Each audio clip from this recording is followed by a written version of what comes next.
आप सभी का स्वागत है हमारे यूट्यूब चैनल में। आज की यह video class 10th NCERT book का होगा, जो चैप्टर का नाम है दो चर वाले रैखिक समीकरण युग्म यानी linear equation up two variables. इसका मतलब है कि दो चर वाले रैखिक समीकरण युग्म जो होगा आपका पार्ट 1 होगा, और इसमें जो चैप्टर का इंट्रोडक्शन है या जो भी आपका सूत्र हो सकता है या फिर जितना भी आपका जरूरी बातें होगा एक्सरसाइज से, उन सभी बातों को महत्वपूर्ण बिंदुओं को आज यहाँ पर देखेंगे और हो सकता है तो एक्सरसाइज भी शुरू कर देंगे।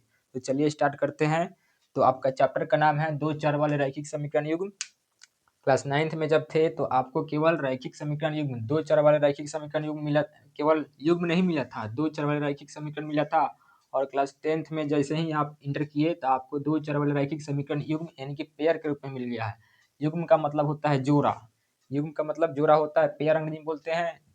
तो इसमें मतलब यहाँ पर समझना है कि मान लीजिए कोई रैखिक समीकरण होगा दो चर वाला, इसका व्यापक रूप होता है ए एक्स प्लस का बी वाई प्लस का सी इज इक्वल टू 0, जिसमें कंडीशन होता है कि ए और बी बराबर नहीं होना चाहिए आपके 0 के। तो यही आपका कंडीशन होता है कि ए और बी बराबर 0 के इक्वल नहीं होना चाहिए, और इसमें दो गो वेरिएबल होना चाहिए, मतलब कि चर इसमें दो गो होना चाहिए, एक्स और वाई। बाकी ए बी और सी जो है आपका ए बी तथा सी वास्तविक संख्या होती है, वास्तविक संख्या होती है।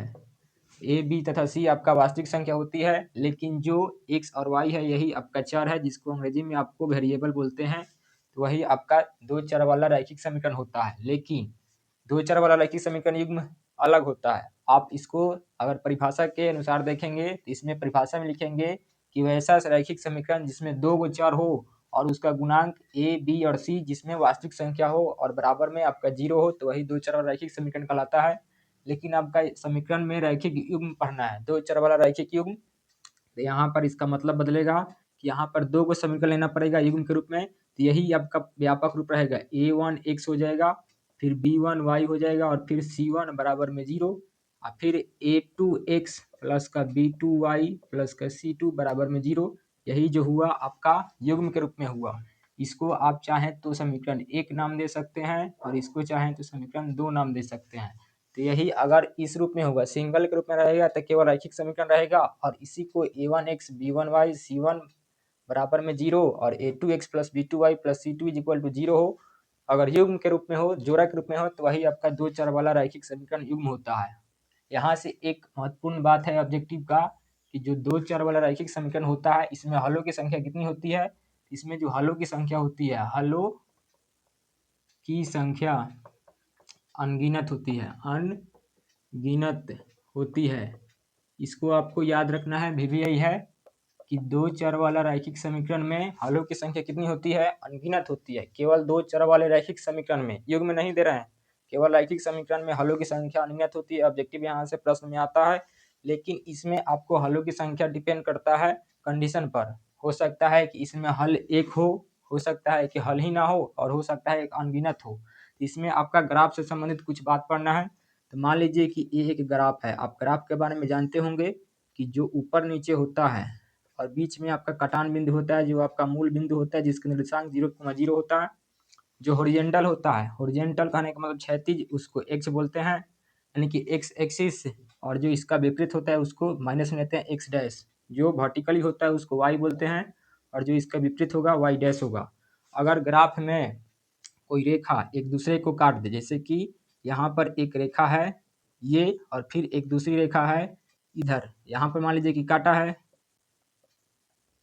तो यहाँ पर काटा है तो इसमें काटान बिंदु पर एक हल लिख लेगा, मतलब प्रतिच्छेदी होगा। हो सकता है कि ग्राफ यहाँ पर एक्स हुआ, ये एक्स डैश हुआ, ये वाई हुआ, और ये वाई डैश हुआ। तो हो सकता है कि ग्राफ काटे ही ना, मतलब कि जो रेखा है कटबे ना करे, सीधी निकल जाए, समानांतर निकल जाए, तो हल नहीं निकलेगा। और हो सकता है कि ग्राफ में इसका तीसरा कंडीशन जो होगा, ये वाई होगा, ये वाई डैश होगा, ये एक्स डैश होगा, और ये एक्स होगा। तो हो सकता है ग्राफ में यही जो रेखा है, ये जो रेखा अभी खींचे हैं, तो इसी पर रेखा एक और इसी के ऊपर आ जाए, इसी के ऊपर आ जाए, तो यही आपका अनगिनत हो जाता है। मतलब कि एक और एक ऊपर आए तो इसी को बोलते हैं संपाती, संपाती रेखा, ठीक है। और जो बराबर दूरी पर प्रत्येक जगह समानांतर जाएगा तो ये समांतर रेखाएं हो जाएंगी, समांतर रेखाएं। और ये काट रही है तो काटना का प्रतिच्छेद होता है, तो ये होती है प्रतिच्छेदी रेखाएं। प्रतिच्छेदी रेखाएं, प्रतिच्छेदी रेखाएं। तो यहाँ पर 3 कंडीशन निकला है, कंडीशन 1, दूसर का, और यहाँ पर है आपका तीसर का।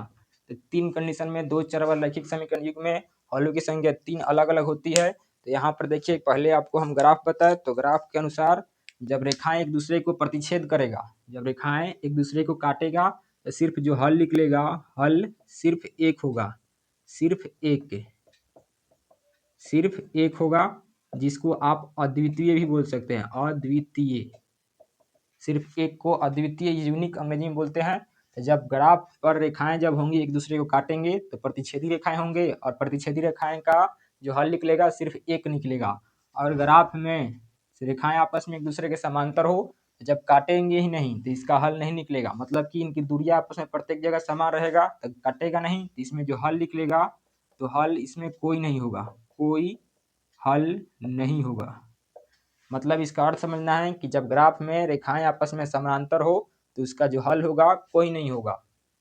और फिर जो तीसरा कंडीशन है कि जब रेखाएं एक दूसरे के ऊपर ही हो, एक दूसरे के ऊपर हो, अर्थात समपाती रेखाएं में हो, तो जो हल निकलेगा इसमें हल अनगिनत हो जाएगा,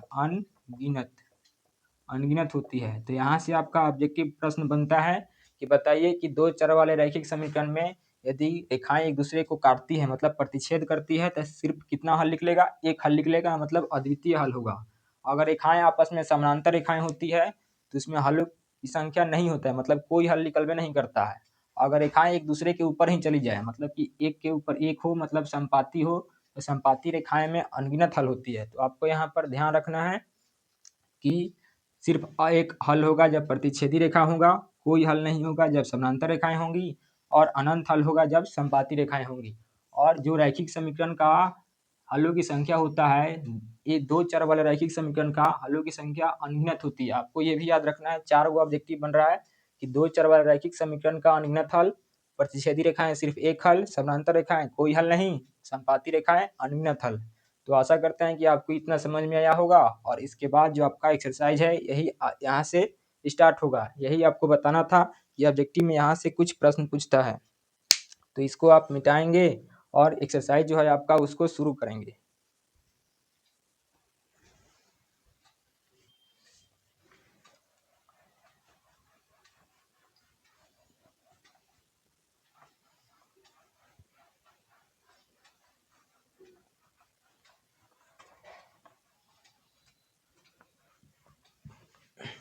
तो एक्सरसाइज में जो है आपका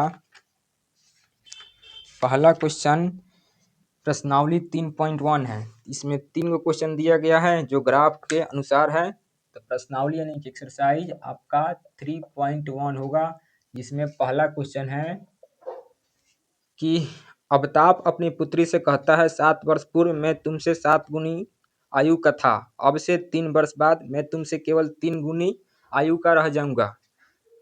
क्या यह मनोरंजक है? इस स्थिति में बीजगणितीय एवं ग्राफीय रूपों में व्यक्त करें।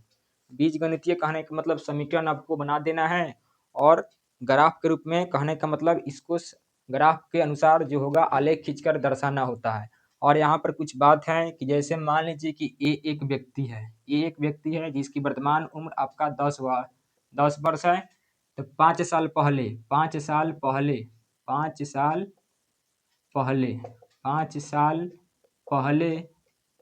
और 5 साल बाद, 5 साल बाद यदि मैं आपसे पूछूं कि ए का वर्तमान उम्र, ये आपका वर्तमान है, तो आप बताइए कि 5 साल पहले इसका उम्र क्या होगा। जो ए है उसका वर्तमान उम्र आपका 10 साल है, तो 5 साल पहले इसका उम्र क्या होगा। तो आप क्या करेंगे, जो वर्तमान उम्र है उसमें से 5 साल आप पीछे जाएंगे, तो वर्तमान उम्र में 5 साल पीछे कहने का मतलब माइनस होगा, तो 10 में से आप 5 माइनस करेंगे तो आपका उम्र निकलेगा 5 साल का।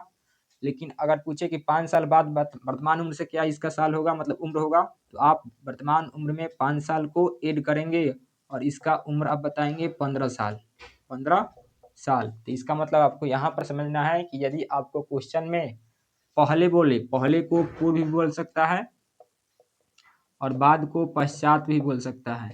तो यहाँ पर आपको समझना है कि पश्चात या बाद एक ही होता है, पहले और पूर्व एक ही होता है। तो पहले यानी पूर्व, पश्चात यानी कि बाद, यही समझना है। तो आपको क्वेश्चन में पहले बोले तो आपको सिंपल सा माइनस कर देना है, और बाद बोले यानी कि पश्चात बोले तो आपको प्लस कर देना है। बाकी आपका कोई काम नहीं करना है। पहले का मतलब प्लस यानी पहले का मतलब माइनस और बाद का मतलब प्लस कर देना है। क्वेश्चन में इतना ही करना है। तो यहाँ पर देखिए कि अमिताभ अपनी पुत्री से कहता है कि 7 वर्ष पूर्व मैं तुमसे 7 गुनी आयु का था।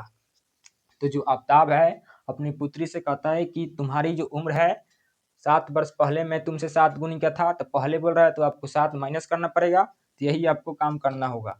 तो सबसे पहले आप इसको चीज़ों को मानेंगे। तो मानेंगे कैसे कि जैसे कि अमिताभ का उम्र आपको नहीं पता है और ना ही उसकी पुत्री का उम्र का पता है। तो नहीं पता होता है तो उसको जानने के लिए आप मानते हैं। तो लिखेंगे कि माना अमिताभ आफताब अमिताभ की वर्तमान उम्र बराबर में x वर्ष। आपको 2 चर के रूप में मान देना है। तो पहला चर हम x मान लिए हैं तथा उसकी पुत्री की उम्र बराबर में y वर्ष हो जाएगा। अब आपको क्या करना है, इतना तो काम अपने से किए हैं और बाकी काम आप प्रश्न के अनुसार करेंगे। तो लिखेंगे प्रश्न से इतना। आपको आशा करते हैं कि समझ में आया होगा कि आपको ना अमिताभ की उम्र पता है और ना ही उसकी पुत्री का। तो दोनों का उम्र पता करने के लिए आप अमिताभ की उम्र की वर्तमान आयु x माने हैं और उसकी पुत्री का जो उम्र है आपका y वर्ष माने हैं। वर्तमान उम्र है दोनों का।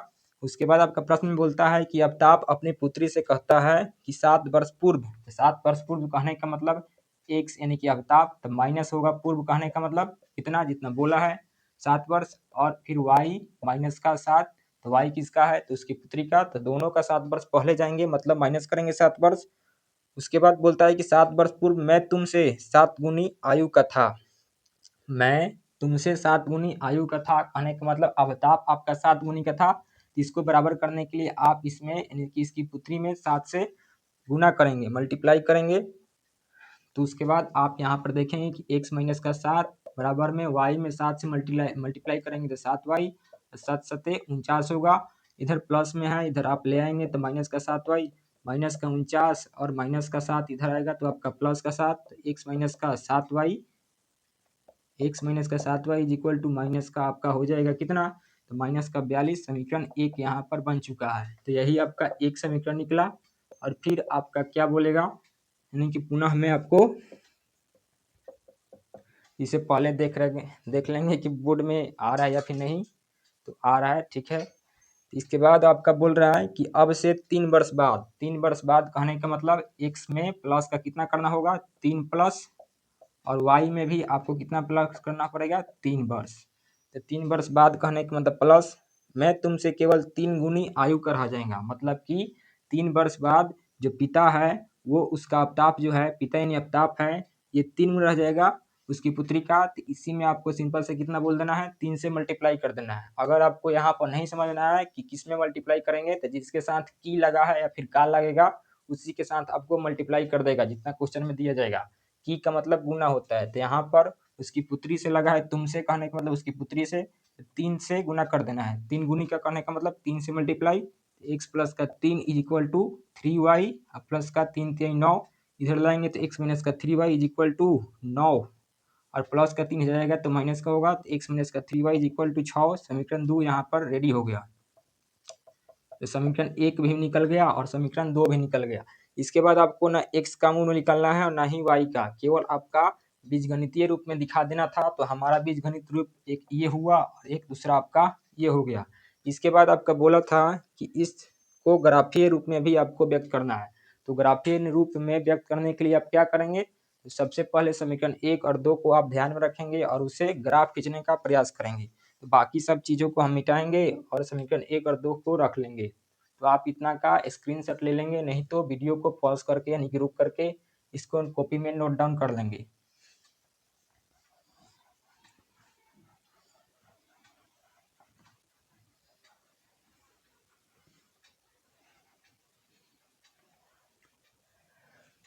तो समीकरण 1 आपका ये हुआ, x माइनस का 7y बराबर में माइनस का 42। तो लिखेंगे कि समीकरण 1 से x माइनस का 7 y is equal to minus का 42। अब इसको भी हमारा काम हो गया, तो इसको मिटाएंगे और इसको ध्यान में जरूर रखेंगे क्योंकि इससे हमको ग्राफ खींचना है। तो आप क्या करेंगे, तो यहाँ से x का वैल्यू निकालेंगे तो माइनस का 42 और प्लस का 7y। अब यहाँ पर क्या करेंगे, एक बॉक्स बनाएंगे जिसमें मिनिमम x का वैल्यू 2 और y का वैल्यू 2 लेंगे। तो x और y लेंगे एक बॉक्स में और y भी दूसरा बॉक्स में लेंगे जिसमें कम से कम 2 वैल्यू लेना है। तो यहाँ पर आप देखेंगे कि x का मान ऐसा क्या रखेंगे जिसको आप ग्राफ में रखेंगे तो आपको आसानी मिले। जैसे ही आप यहाँ पर या फिर सॉरी कर सकते हैं क्या, तो यहाँ पर y का वैल्यू रख सकते हैं। तो y का वैल्यू आप क्या रखेंगे, तो y का वैल्यू ऐसा क्या रख सकते हैं कि जिससे आपका वैल्यू आसान मिले, ग्राफ में आपका कंप्लीट हो जाए। तो जैसे ही आप y का वैल्यू लेंगे 3, तो 3 रखेंगे तो 3 पर आप चेक करिए तो x is equal to minus का 42 प्लस का 7 गुना का 3, x is equal to minus का 42 प्लस का 21। तो यहाँ से घटेगा तो आपका माइनस का 21 निकलेगा जो कि माइनस का 21 हो जाएगा। x का मान आपका जो होगा माइनस का 21 होगा। और फिर एक और आपको उसमें भरना है। तो फिर आप देखेंगे तो y का मान ऐसा क्या लेंगे कि आपको फिर आपको नज़दीक में मिल जाए। तो y का मान आप ले सकते हैं यहाँ पर क्या, तो y का मान आप 5 आपकी बार ले लीजिए। तो 5 पर देखेंगे तो x is equal to minus का 42 और प्लस का 7 गुना का 5। ये 5 y का मान है, यहाँ से देखना है। तो x is equal to minus का 42 और प्लस का 35, तो घटेगा तो आपका मिलेगा माइनस का 7। मतलब हम y का मान आपकी बार 5 लिए तो x का मान जो निकला आपका माइनस का 7 निकला। तो यहाँ से आपका कंप्लीट हुआ। और फिर आपको इसे ही समीकरण 2 से करना है। तो समीकरण 2 के लिए यहाँ पर देखेंगे साथ में ही समीकरण 2 से, तो समीकरण 2 जो है आपका x माइनस का 3y इज इक्वल टू 6 है। तो x माइनस का 3y इज इक्वल टू 6, यहाँ से अगर x का वैल्यू आप निकालेंगे तो 6 प्लस का 3y होगा। फिर आप क्या करेंगे, तो एक बॉक्स बनाएंगे और उसमें कम से कम 2 x और y का वैल्यू लिखेंगे। तो x में एक x लिखेंगे और दूसरे में आप y लिखेंगे और उसके बाद आप वैल्यू को रखेंगे। तो की बार आप y बराबर में जैसे ही रखेंगे कितना, एक रखिए। तो एक पर आप चेक करेंगे तो x प्लस का 6 या फिर माइनस का 1 लीजिए ना। माइनस का 1 जब लेंगे y का मान तो प्लस 3 इंटू माइनस का 1 यानी कि x is equal to 6 minus का 3 यानी कि आपका 3 निकलेगा। इसका मतलब ये हुआ कि y का मान हम 1 लिए तो x का मान आपका 3 निकला, माइनस 1 लिए y का तो x का मान आपका 3 निकला।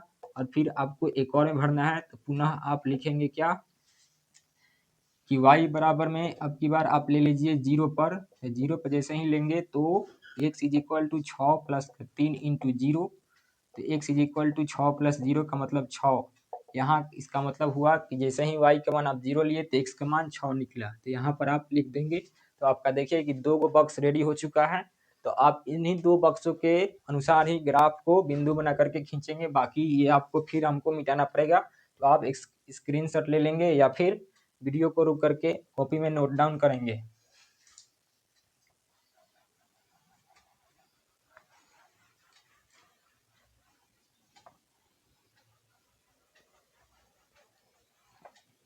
अब आपको क्या करना है, तो देख लीजिए x का अधिकतम वैल्यू माइनस में 21 गया है और इसमें y का अधिकतम वैल्यू आपका 5 तक गया है। तो ग्राफ में ऐसे वैल्यू को यानी बिंदु को बनाएंगे। तो एक ये आपका ग्राफ हुआ। ग्राफ में आपका यहाँ पर तक प्रतिच्छेद यानी मूल बिंदु का निर्देशांक 0,0। यहाँ पर देखिए कि आप कितना का गैपिंग ले सकते हैं। तो हम यहाँ पर क्या कर रहे हैं कि 3-3 का गैपिंग ले रहे हैं। 3, 6, 9, 12, 15 या फिर हम क्या करें, बहुत ज़्यादा चल जाएगा ना। अच्छा ले लीजिए 12, 15, 18, 21, 24, ये आपका x हुआ। और फिर ऐसा ही आपको माइनस का 3, माइनस का 6, माइनस का 9, माइनस का 12, माइनस का 15 और फिर ऐसा ही आपको बढ़ाना पड़ेगा कितना, माइनस का 18, माइनस का 21, माइनस का 24। इतना ही ये आपका एक्स डैश हो जाएगा। और फिर आपको ऊपर में देखना है। तो ऊपर में आपका यहाँ पर आप ले सकते हैं कितना का, 3-3 का लीजिए। तो 3-3 का जब लेंगे तो यहाँ पर होगा आपका 3, 6, 9, 12, 15, इतना ही रहने देते हैं। ये आपका y है और फिर इसमें -3, -6, -9, -12 और -15, ये आपका इतना रह सकते हैं वाई डैश। आपको अपने आसानी अनुसार मतलब कि सुविधा अनुसार ग्राफ में बिंदु लेना है और इसको खींच देना है। तो देखिए कि x का मान -21 है तो y का मान आपका 3 है। तो यहाँ पर देखिए कि x माइनस में है तो -21 यहाँ पर है और y का मान आपका +3 है। इसी के अनुसार आपको देखना है कि यहाँ पर आ रहा है तो यहाँ पर आएगा, यहाँ पर पॉइंट बनाएंगे और इसमें लिख देंगे कि x का मान -21 और y का मान 3। एक पॉइंट हमको मिला। फिर आपको x का मान -7 लेना है और y का मान जो है आपका 5 है। तो x का मान -7 कहने का मतलब क्या होगा कि 6 से डायरेक्ट एक अधिक होगा, यहाँ पर होगा 7 x का मान और y का मान 5, यानी कि 6 से एक नीचे होगा। तो यहाँ पर और इसके समीप जाएंगे तो यहाँ पर आप डॉटेड रेखा में निशान को बना सकते हैं। तो यहाँ पर आपका मिला है, तो यहाँ पर मिला है तो यहाँ पर इसका मान -7,5 है। x का मान -7 और y का मान आपका 5 है। चाहे तो यहाँ पर भी इसको डार्क कर सकते हैं ऐसे। अब ये जो आपका जो बिंदु मिला है, ये जो डार्क है, इस बिंदु को एक रेखा के द्वारा आपको मिला देना है। तो जैसे ही आप मिलाएंगे, देखिए यहाँ पर एक रेखा गया और एक रेखा के द्वारा मिलाने के बाद फिर दूसरा जो पॉइंट आया है उसको भी आप मिलाएंगे और इसका नेमिंग आप कर देंगे। तो इसका नेमिंग यानी कि जो समीकरण था क्या था, तो समीकरण का हम तो मिटा दिए हैं तो आप इसको कर लेंगे। और फिर जो आया है आपका x का मान दूसरे बॉक्स में 3 और y का मान -1, x का मान 3 प्लस में और y का मान -1, कहने का मतलब यहीं पर होगा। तो यहाँ पर आपको क्या करना है, x का मान 3 और y का मान -1, एक पॉइंट मिला और फिर आपको दूसरा पॉइंट में x का मान 6 और y का मान 0, तो x का मान 6 और y का मान 0 यहाँ पर होगा। तो यहाँ पर रख करके इन दोनों पॉइंट से एक रेखा को मिलाएंगे। जैसे ही रेखा को मिलाएंगे तो देखिए कि आपका ग्राफ में क्या कोई पॉइंट है कि कटा है या फिर नहीं है। तो जैसे ही इसको काटने का प्रयास करेंगे तो ये आपका हो सकता है कि जाकर उधर कटे या फिर नहीं कटे। तो यहाँ तक आपका ग्राफ कंप्लीट हो गया। तो ग्राफ कंप्लीट होने के बाद आपको क्या करना है, तो यहाँ पर दिखाना था कि ग्राफीय रूप में व्यक्त कर दें। तो ग्राफीय रूप में हम यहाँ पर व्यक्त कर दिए हैं और इसमें जो आगे का अब इसमें तो x और y का मान निकालना नहीं है, नहीं निकालना है तो इसको ऐसा ही छोड़ देंगे।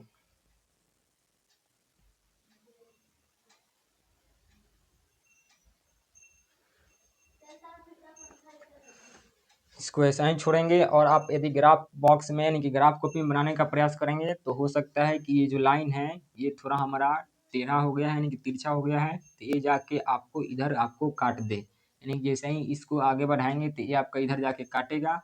तो इधर आके आपको काटना है तो प्रतिच्छेदी होगा। तो आपका ग्राफ जो होगा आपका प्रतिच्छेदी होगा, यानी इसी के अनुसार आपको ग्राफ बना देना है। तो ऐसा ही आपको केवल कर देना था, इसमें आपका वैल्यू आप निकालना नहीं है। तो इसका पहला क्वेश्चन का कंप्लीट हुआ और उसके बाद जो 2 नंबर क्वेश्चन है इसको भी फिर उसी के अनुसार बीजगणितीय रूप में और ज्यामितीय रूप में आपको व्यक्त कर देना है, यानी ग्राफ भी बनाना है। पहले तो समीकरण बनाना है और फिर आपको ग्राफ बनाना है, तो फिर वैसा ही इसको बनाना पड़ेगा। तो इसको अब मिटाएंगे।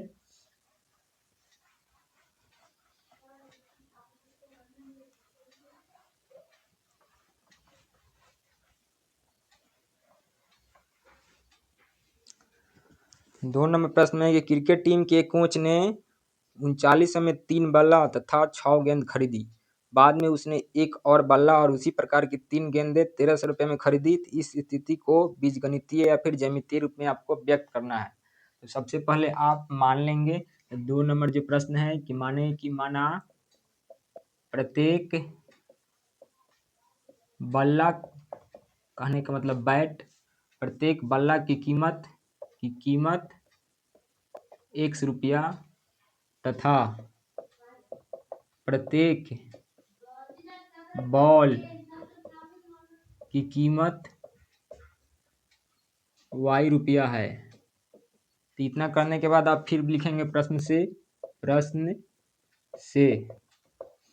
से में आप क्या लिखेंगे कि क्वेश्चन में दिया है कि कोच ने 39 रुपये में 3 बल्ला और 6 गेंद। तो 3 बल्ला कहने का मतलब एक बल्ला का दाम आपका 100 रुपया है, तो 3 बल्ला का दाम आपका क्या हुआ 3x। कहने का मतलब यदि एक बैट का दाम आपका 10 रुपया है, 3 बैट का दाम 30 रुपया। इसका मतलब जो एक का दाम था जितना पूछा उसमें मल्टीप्लाई किए तो एक का दाम आपका x है तो 3 कदम आपका क्या होगा 3x प्लस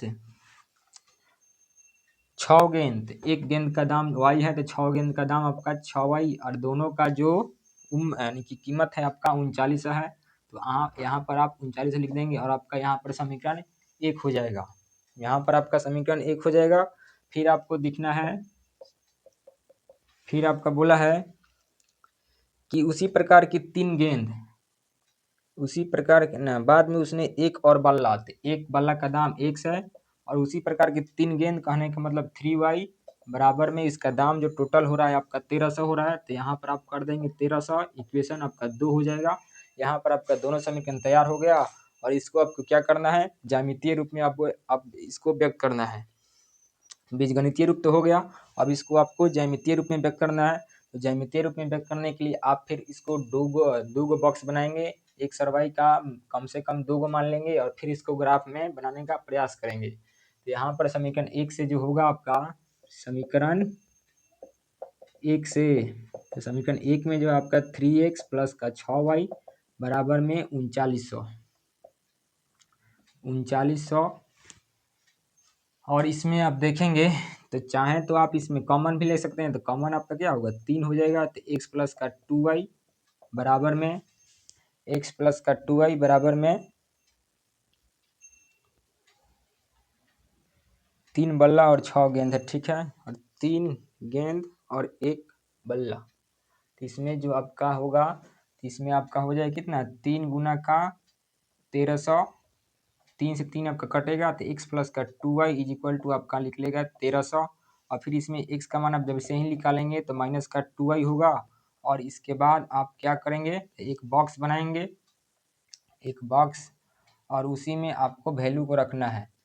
तो वैल्यू को रखने के लिए आप यहाँ पर बॉक्स बना सकते हैं। तो यहाँ पर बॉक्स होगा x इज इक्वल टू 1300 और माइनस का 2y, यही ना होगा।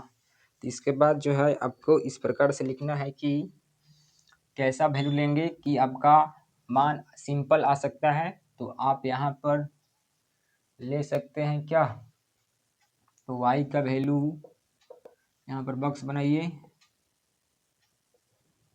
एक में x दूसरे में y और इसमें अलग अलग वैल्यू। तो y का मान ऐसा क्या रखें कि x का मान कम से कम निकले। तो देखिए क्या रखें, तो जैसे ही हम रखेंगे 0 रखेंगे तो बहुत ज़्यादा हो जाएगा ना। इसमें आप 50 भी रखेंगे तो आपका 1200 होगा, यानी कि इसमें आप 500 ले लीजिए, हम 500 ले रहे हैं। 500 पर जैसे ही 500 लेंगे तो 1300 और माइनस 2 गुना का 500, तो x इज इक्वल टू आपका लिख लेगा 300। मतलब हम y का वैल्यू आपका 500 लिए हैं तो x का मान आपका 300 निकला है। और फिर आपको क्या करना है, एक और लेना है। तो y का वैल्यू अब की बार आप ले सकते हैं क्या, तो अब की बार आप ले सकते हैं 600। 600 पर जब से ही चेक करेंगे तो x is equal to 1300 minus का 2 गुना का 600, तो 600 हुआ। तो x इज इक्वल टू आपका हो जाएगा 1300 और माइनस का 1200। तो यहाँ पर x का मान आपका 100 रुपये निकलेगा, यानी कि 600 पर x का मान आपका 100 रुपये निकला। तो यहाँ पर पहला कंप्लीट हुआ। तो इसको आप कॉपी में नोट डाउन करेंगे और दूसरे के लिए हम बोर्ड को साफ करेंगे और फिर दूसरे समीकरण से इसको बनाएंगे और फिर 2 बॉक्स तैयार करेंगे।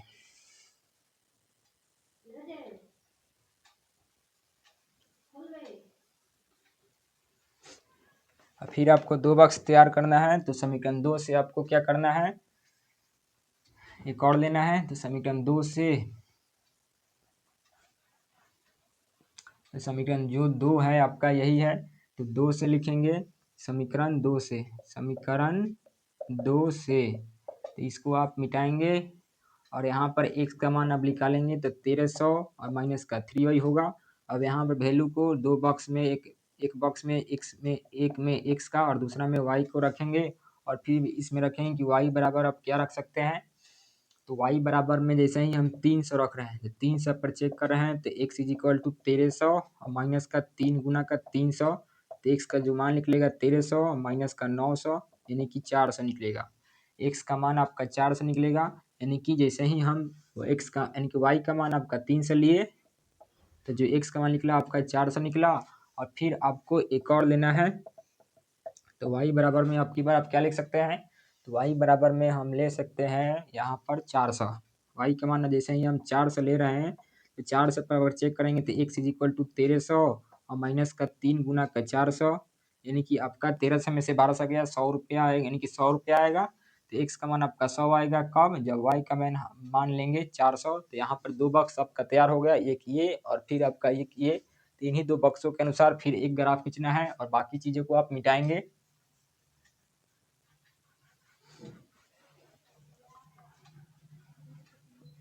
आप वीडियो को रोक करके या फिर स्क्रीनशॉट ले करके इसको जरूर कॉपी में नोट डाउन कर लेंगे।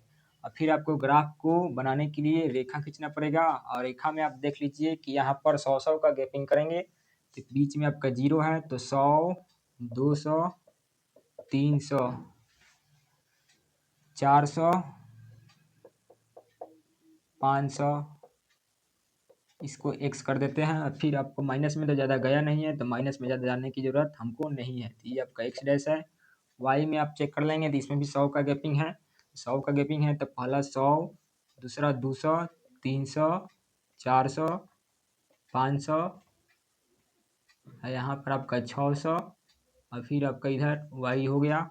माइनस में इसमें भी नहीं गया है तो 100 माइनस का 200 माइनस का 300, इधर आपका y डैश। और आपको क्या करना है, पहला जो इक्वेशन था उससे ग्राफ आपका खींचने के लिए बिंदु था x बराबर 3 तो y का मान 500। तो x का मान 300 और y का जो मान है आपका 500 है, इसके समीप आएंगे और 100 के यानी कि 300 के समीप जाएंगे।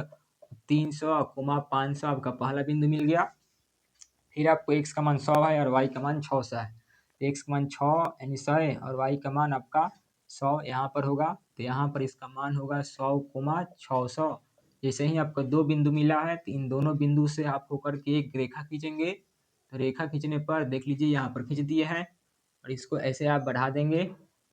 और फिर जो दूसरा पॉइंट है यानी कि दूसरा समीकरण से आपका जो बॉक्स निकला है x का मान 400 और y का मान 300। तो x का मान 400 और y का मान आपका जो है 300 प्लस में ऊपर जाना है तो यहाँ पर आएगा, यहाँ पर तो x का मान 400 और y का मान 300। और फिर दूसरा जो है x का मान 100 है और y का मान 400 है, x का मान 100 है और y का मान 400 यहाँ पर होगा। तो 100 को मान 400, फिर इसको आपको एक रेखा के द्वारा इन दोनों पॉइंटों को आप मिलाएंगे और ऐसे ही एक रेखा खींच देंगे।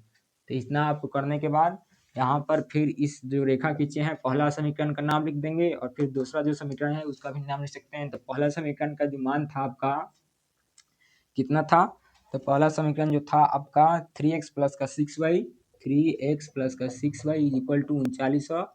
और जो दूसरा जो था आपका क्या, x प्लस का 3y is equal to 1300, x plus का 3y इज इक्वल टू 1300। तो आपको ऐसा ही लिख करके और ग्राफ खींच देना है। तो इसके बाद कर देने के बाद आपका काम खत्म हुआ। तो यहाँ पर आपका क्वेश्चन कंप्लीट हो जाएगा। तो आशा करते हैं कि ये भी क्वेश्चन आपको समझ में आया होगा। इसके बाद जो लास्ट का 3 नंबर क्वेश्चन है तो इसको भी हम बनाएंगे। तो इससे पहले आप एक स्क्रीनशॉट लीजिए या फिर वीडियो को रुक करके इसको अच्छे से ग्राफ कॉपी में आपको बनाना होगा। तो प्रत्येक स्केल्स जब मिलाएंगे तो आपका 100% एक्यूरेट जाएगा। जो आप रेखा खींचेंगे तो आपका सीधी रेखा में रेखा जाएगा ग्राफ में स्केल की सहायता से। ठीक है, इसके बाद जो 3 नंबर जो है आपका प्रश्न,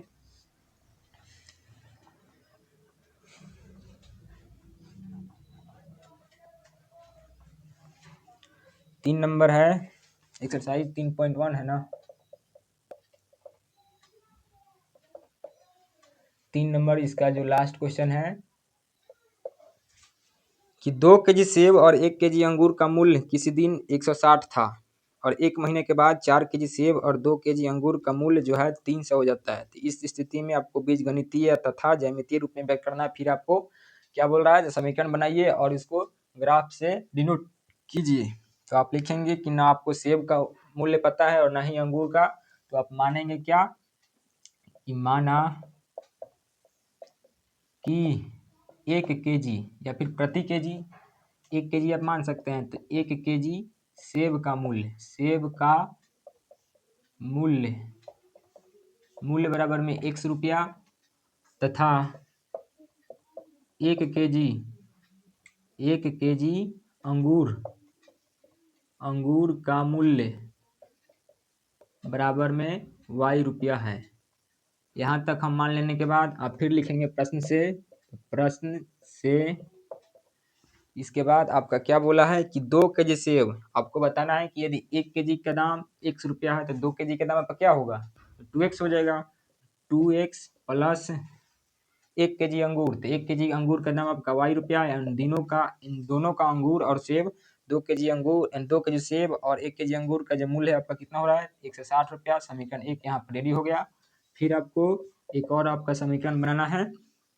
तो 1 महीने के बाद 4 kg सेब, 1 kg का दाम सेब का दाम है 100 रुपये, तो 4 kg का दाम 4x प्लस 2 kg अंगूर, तो 1 kg अंगूर का दाम वाई रुपया, तो 2 kg अंगूर का दाम 2x होगा।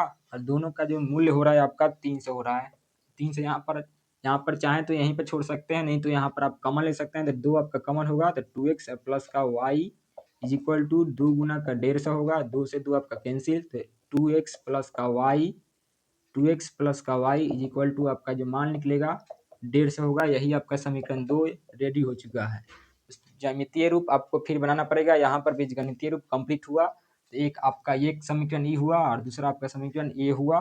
फिर आपको ग्राफ बनाने के लिए यहाँ पर बोलेगा, यानी कि ज्यामितीय रूप आपको ज्ञात करना है तो ग्राफ बनाना पड़ेगा। तो फिर लिखेंगे समीकरण 1 से समीकरण 1 से, तो एक जो है आपका 2x प्लस का y इक्वल टू 160। तो यहाँ से जो आप y का मान निकाल सकते हैं, तो 160 माइनस का 2y। कोशिश कीजिए कि जो आपको आसान लगे उसी का मान निकालें।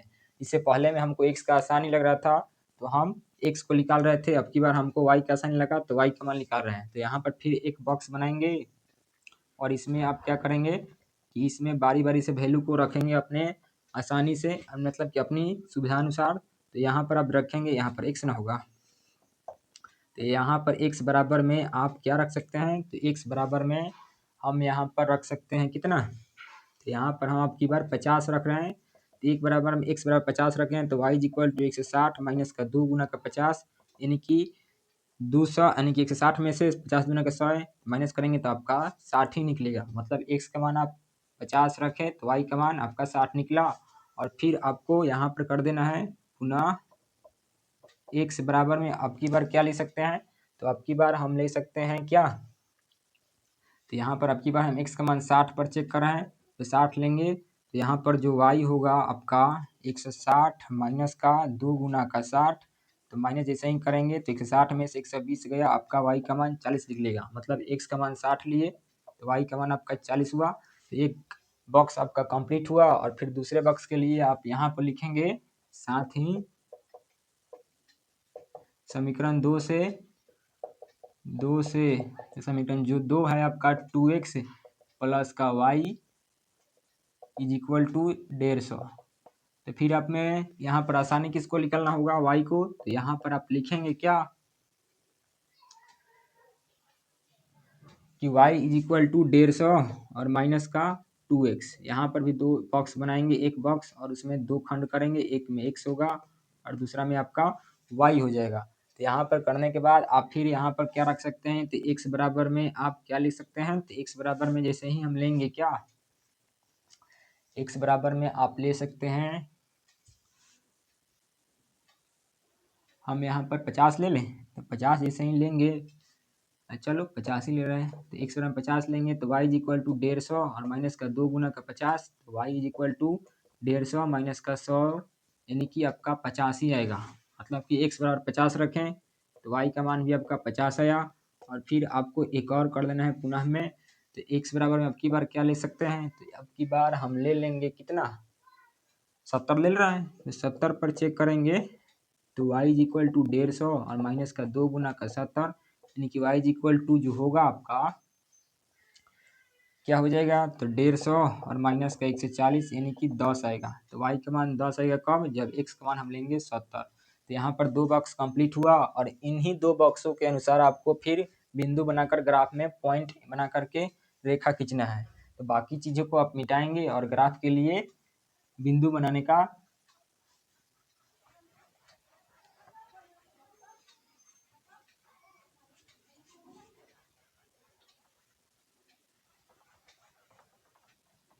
तो यहाँ पर देखिए कि x का मान 50, 60, 70 तक गया है और जो y है इसका भी मान आपका 60 तक गया है। तो यहाँ पर आप कितना का गैपिंग ले सकते हैं, हम यहाँ पर 20-20 का ले रहे हैं। 20-20 का जैसे ही लेंगे तो यहाँ पर सभी का कंप्लीट हो जाएगा। 10-10 का लेंगे तो ग्राफ भी ज़्यादा जाएगा, मतलब कि स्पेस भी चला रहेगा। तो 20, 40, 60, 80 इतना ही भी हमारा कंप्लीट हो जाएगा x का मान। इतना भी हमको माइनस में तो गया ही नहीं है, तो 20 माइनस का 40, यहाँ पर आप कर देंगे x डैश। y का मान आपका माइनस में ज़्यादा नहीं गया है, तो माइनस का 20 और माइनस का 40 यहाँ पर हो जाएगा आपका y डैश। और आपका y में प्लस में 60 तक गया है, तो 20, 40, 60, 80 यहाँ तक करने के बाद इसका जो नाम होगा y हो जाएगा। अब इसको क्या करना है, तो पॉइंट बनाएंगे और बिंदु को दर्शाएंगे। तो पहला जो समीकरण था उससे बॉक्स ये निकला था, तो x का मान 50 था और y का मान 60 था। तो x का मान प्लस में 50 यानी कि 40 के बीच में आएगा और y का मान 60 यानी कि यहाँ पर आएगा। इसको एक रेखा के द्वारा आप क्या करेंगे, डॉटेड रेखा में मिलाने का प्रयास करेंगे, लेकिन मिलाएंगे नहीं, इमेज करेंगे अपने बिंदु को पहचानने के लिए। तो यहाँ पर जो होगा यहीं पर मिलेगा, तो इसका जो पॉइंट होगा आपका x का मान 50 और y का मान 60 यहाँ पर मिल गया। और फिर दूसरा पॉइंट था x का मान 60 और y का मान 40, तो x का मान 60 और y का मान 40 यहाँ पर होगा। तो x का मान 60 और y का मान 40, तो इनसे आप क्या करेंगे, तो एक रेखा खींचेंगे। तो इन दोनों पॉइंटों से एक रेखा खींचिए, तो यहाँ तक गया, और फिर इससे भी एक रेखा खींचिए और इसको मिलाने का जरूर प्रयास करेंगे। यहाँ पर देखिए कि ये रेखा जो है, जो y अक्ष है, इसको काटना जरूर चाहिए। तो इसको आप और ऊपर बढ़ाएंगे तो यहाँ पर जैसे ही जाएगा कट करेगा। और इसका नाम जो था समीकरण 1 का, तो समीकरण 1 का जो नाम था आपका क्या था, तो समीकरण 1 जो था आपका 2x प्लस का y इज इक्वल टू 160, तो इसका जो नाम निकला 2x प्लस का y इज इक्वल टू 160। और फिर आपको इससे भी बनाना पड़ेगा, तो x का मान 50 और y का मान भी 50। समीकरण 2 में x का मान 50 और y का मान भी 50 आने का मतलब यहाँ पर होगा 50, y का मान यहीं पर ना होगा, यहाँ पर जाएगा और यहाँ पर 50 पहले है, तो x का मान 50 और y का मान 50 यहाँ पर हुआ एक पॉइंट। और दूसरा पॉइंट आपका x का मान 70 और y का मान 10, तो x का मान 70 यानी कि 60 से ऊपर में, और y का मान 10 यानी कि यहाँ पर आएगा।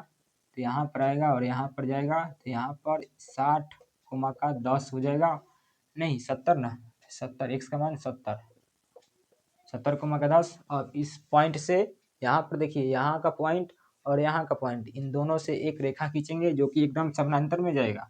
जैसे ही रेखा खींचेंगे तो देखिए कि यहाँ पर जो आया है इधर गया, और यहाँ पर जो आया है देखिए हमारा थोड़ा सा टेढ़ा हो गया, तो इससे मतलब नहीं है। इसको जैसे ही मिलाएंगे तो आपका ग्राफ में इसे ही निकलेगा, तो इधर काटेगा भी नहीं और यहाँ पर सीधा निकल जाएगा। जैसे ही निकलेगा यानी कि समानांतर होकर निकलेगा, तो यहाँ पर आपका इस रेखा को काटना नहीं चाहेगा, मतलब काटेगा भी नहीं, तो इस समानांतर में जाएगा। तो समानांतर में जाएगा आने का मतलब जो पहली वाली समीकरण था और जो दूसरी वाली समीकरण का जो ग्राफ खींचेगा, ये आपस में एक दूसरे को कट नहीं करेगा, यानी कि समानांतर में निकल जाएगा। इसको ऐसे ही कर देना है। और इसका जो दूसरा समीकरण का नाम था वो आपका था क्या, 4x प्लस का 2y यानी कि 2x प्लस का y इज इक्वल टू 150। तो यही आपका हो गया है।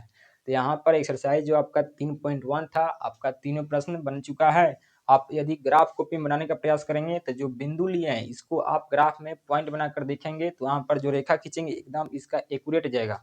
यहाँ पर बोर्ड में थोड़ा मोड़ा इधर उधर हो रहा है, यहाँ पर जो रेखा खींचे एकदम समांतर में जाएगा, कहने का मतलब इस प्रकार जाएगा, उनके बीच की दूरी जो होगा बीच में प्रत्येक जगह समान होगा। तो यहाँ पर नहीं हो रहा है, लेकिन आप ग्राफ लेंगे तो उसमें आपका 100% ऐसा ही जाएगा, इस प्रकार से जाएगा। तो आशा करते हैं कि आपका जो प्रश्नावली 3.1 है समझ में आया होगा।